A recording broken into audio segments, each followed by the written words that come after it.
All right, Parliament is back for the year. It's getting spicy already. Live to political editor Andrew Clonell. So there's been an offer made from Sussan Ley. Do you have more details on it, Andrew?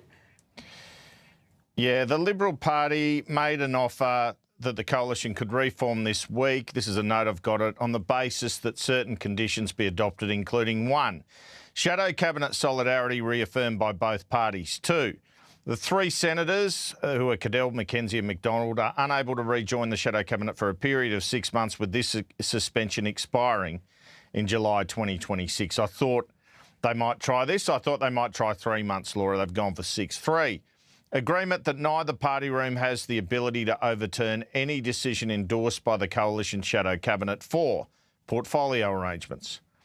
And the Liberal spin here is that solidarity 1, 3 and a suspension 2 are not optional. Portfolio arrangements are negotiable. So let's face it, this is the sticking point the Nationals don't like. This concept that it's got to be 6 months, that they've got to be in the sin bin, McKenzie, Cadell and Susan McDonald.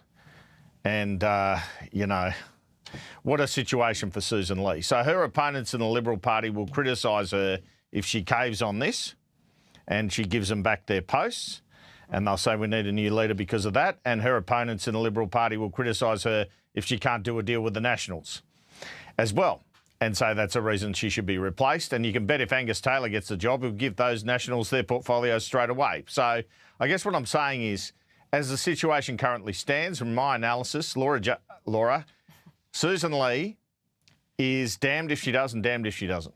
Yeah. She's come up with this halfway proposal. I don't see the Nats accepting it at the moment. And they're telling me out of her office that she won't be moving on that 6-month period.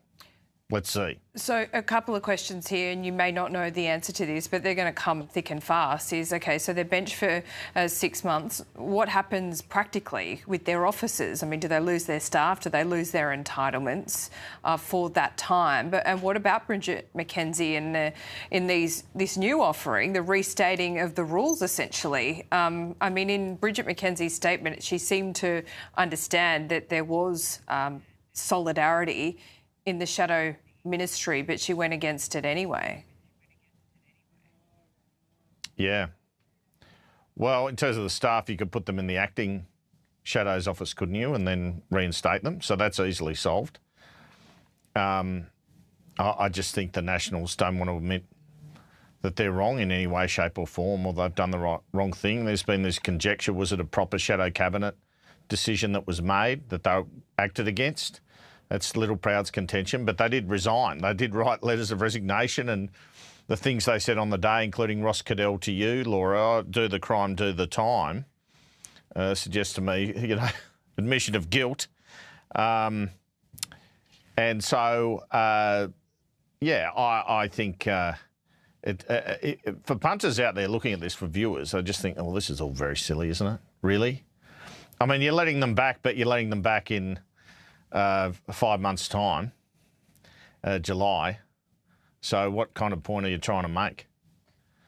Just get back together and get on with it. If you're saying they can come back, yeah, but there's a period where you're saying they can come back. You're in the naughty corner for a while. Yeah, I don't think that's going to work. I don't think it's going to fly.